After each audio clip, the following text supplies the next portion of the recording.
आणि आता बातमी पवार कुटुंबातनं, कारण पवार कुटुंबात पुन्हा सनई चौघडे वाजणार आहेत. पार्थ पवार कायनात धार यांचा 29 जुलैला साखरपुडा पार पडतोय. पुण्यात साध्या पद्धतीनं साखरपुडा पार पडणार आहे. अजितदादांच्या निधनाला 1 वर्ष पूर्ण न झाल्यानं घरगुती पद्धतीनं साखरपुडा करण्याचा निर्णय घेण्यात आलाय. पार्थ पवार आणि कायनात धार यांच्या विवाहाला अजितदादांची देखील परवानगी होती.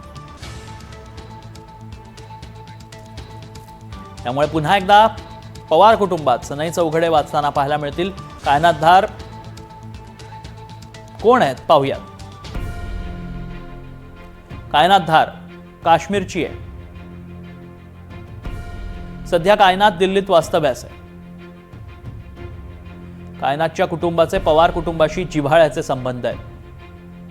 कायनात पार्थ पवारांचे महाकाल मंदिरातील फोटो देखील व्हायरल झाले होते. विविध कार्यक्रमात पार्थ कायनात एकत्र दिसलेत.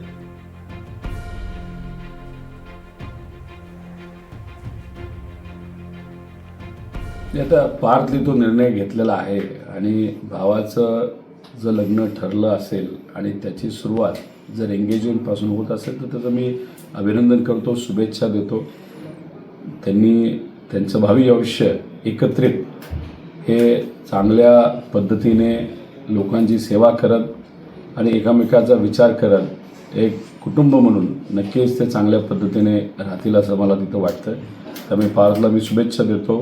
जे काही मला कळालं 29 तारखेला तुझी एंगेजमेंट आहे, त्यामुळे तुलाही आणि तुझ्या लाईफ पार्टनरला सुद्धा मी मनापासून शुभेच्छा देतो.